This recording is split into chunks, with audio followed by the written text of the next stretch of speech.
Assalamualaikum warahmatullahi wabarakatuh. Perkenalkan, nama saya Sahan Nur Hanifah dengan NIM 19,032,11,00046, kelas Ekonomi Produksi Pertanian A, Prodi Agribisnis, Fakultas Pertanian, Universitas Trunojoyo, Madura. Dalam video kali ini, saya akan membahas mengenai estimasi fungsi produksi frontier.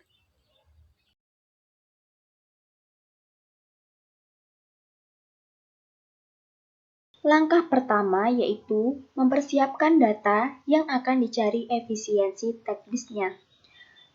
Yang selanjutnya, pada video ini, data sudah disiapkan terlebih dahulu seperti ini, dengan jumlah 60 responden.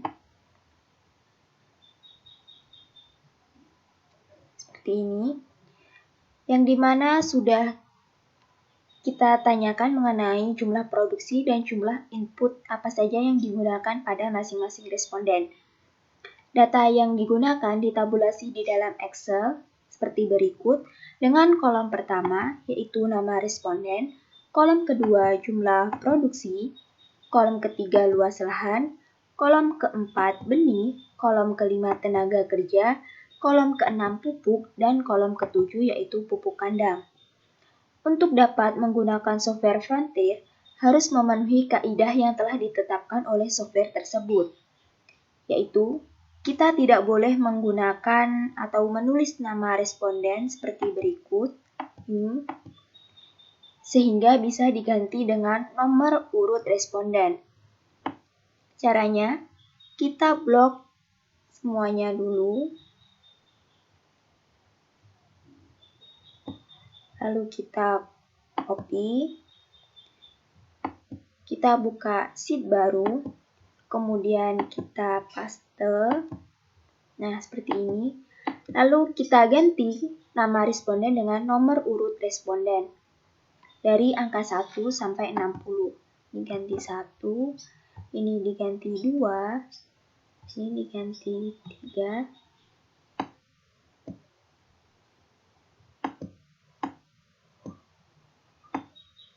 kita ganti sampai ke 60. Seperti ini. Pada sheet baru ini tentunya terdapat perbedaan, yaitu kolom pertama diisi dengan nomor urut responden, kolom kedua jenis data, sehingga kita tambahkan kolom lagi, tulis jenis data.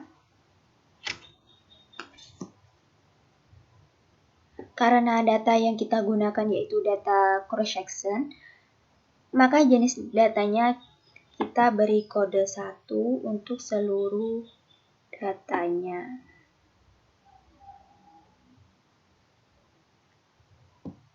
Seperti ini.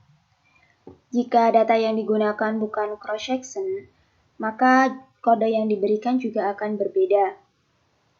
Selanjutnya pada kolom ketiga, berisikan jumlah produksi, kolom keempat luas lahan, kolom kelima benih, kolom keenam tenaga kerja, kolom ketujuh pupuk, dan kolom kedelapan pupuk kandang. Penulisan data-data ini tidak boleh diacak, akan tetapi harus urus seperti ini. Yang kolom pertama nomor urut responden, kolom kedua jenis data, kolom ketiga jumlah produksi atau jumlah output, dan kolom selanjutnya yaitu jumlah input yang digunakan. Tahapan selanjutnya yaitu merubah data menjadi len atau log. Akan tetapi kali ini akan saya rubah ke dalam len. Adapun data yang dirubah ke dalam bentuk len yaitu data jumlah produksi dan data jumlah input yang digunakan. Data luas lahan, benih, tenaga kerja, pupuk, dan pupuk kandang. Kita blok semuanya terlebih dahulu.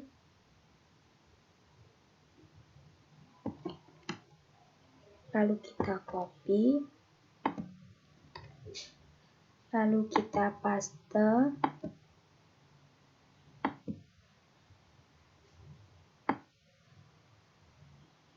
Sudah muncul seperti ini. Lalu kita rubah ke dalam bentuk len dengan rumus sama dengan len buka kurung, kemudian kembali ke data asli, ini tutup kurung, lalu enter. Kemudian kita drag semuanya agar berganti ke dalam bentuk len.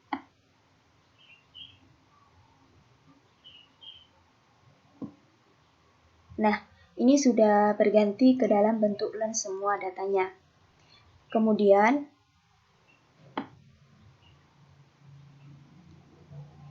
kita blok data ini semuanya.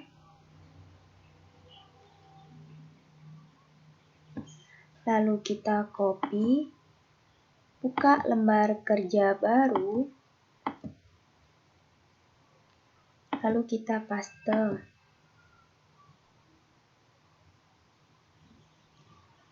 Dan kita ganti digitnya 6 angka di belakang koma. Kita kurangin terlebih dahulu. Ini sudah ada 2 digit di belakang koma, kita tambahin 3, 4, 5. Nah, ini sudah terdapat 6 angka atau 6 digit di belakang koma. Setelah ini kita simpan datanya ke dalam folder Frontier.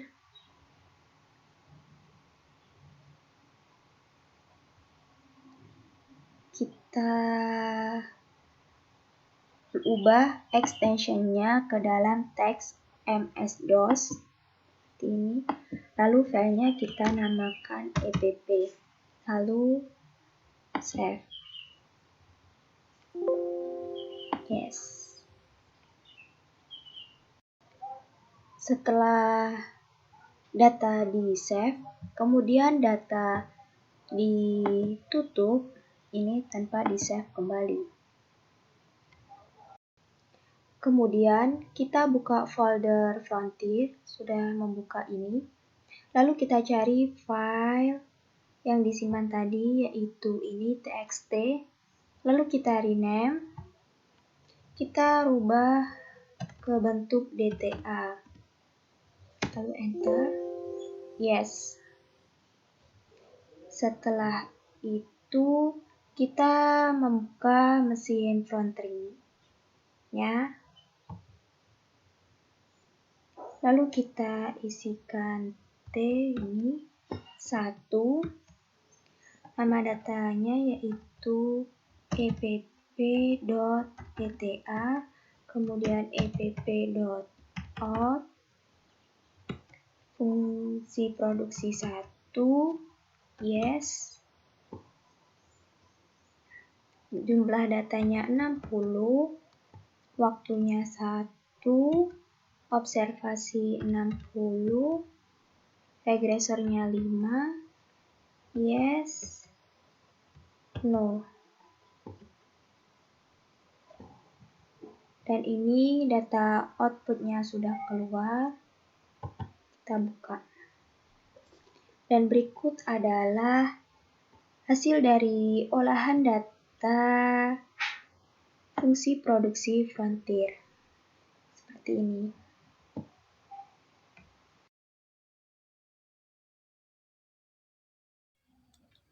Dari olahan data fungsi produksi Frontier akan menghasilkan the final MLA estimate. Dari gambar di samping terdapat beta 0 sampai beta 5, yang dimana beta 0 adalah konstanta, beta 1 adalah input X1, beta 2 adalah input X2, dan seterusnya. Untuk yang mengetahui mengenai beta 1 input apa, beta 2 input apa, adalah si pengelola data tersebut sehingga orang lain tidak dapat mengetahuinya. Pada koefisien menunjukkan koefisien pada masing-masing variabel. Standard error menunjukkan nilai standar error. T-rasio menunjukkan nilai T hitung, sehingga interpretasinya yaitu interpretasi pertama yaitu mendeteksi kasus inefisiensi di lapang. Nilai LR test yang digunakan untuk mendeteksi apakah di lapang terdapat kasus inefisiensi atau tidak. Sehingga hipotesanya yaitu H0 tidak ada kasus inefisiensi di lapang, H1 ada kasus inefisiensi di lapang. Nilai LR test gambar di samping yaitu 0,63113458E plus 01, di mana jika di belakang terdapat plus 01 berarti dikali 10. Untuk nilai DF adalah 2, sedangkan untuk nilai kode palm pada derajat kesalahan 0,05 adalah 5,138. Sehingga nilai LR test lebih besar dibandingkan dengan kode palm. Maka dari itu, dalam analisis ini hipotesanya H0 ditolak dan H1 diterima. Dari pernyataan di atas, berarti terdapat kasus inefisiensi di lapang.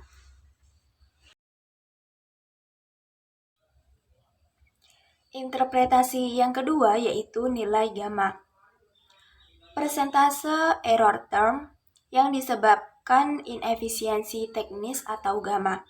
Berdasarkan hasil perhitungan, alfa yang digunakan 5%, maka nilai T tabel adalah 2,004879. T hitung adalah 17,96, maka dapat disimpulkan bahwa nilai T hitung lebih besar dari nilai T tabel, sehingga koefisien gamma adalah 94,9% error term disebabkan karena inefisiensi teknis dan 6,1% error term disebabkan karena adanya resiko. Interpretasi yang ketiga yaitu uji pengaruh setiap variabel. T tabel dengan derajat kesalahan atau alfa 5% adalah 2,004879. Yang pertama beta 1 dengan nilai T hitung 4,69 signifikan. Jika X1 luas lahan dinaikkan sebesar 1%, maka output akan meningkat sebesar 0,792%. Yang kedua, beta 2 dengan nilai T hitung 2,78 berarti signifikan. Jika X2 atau benih dinaikkan sebesar 1%, maka output akan meningkat sebesar 0,279%.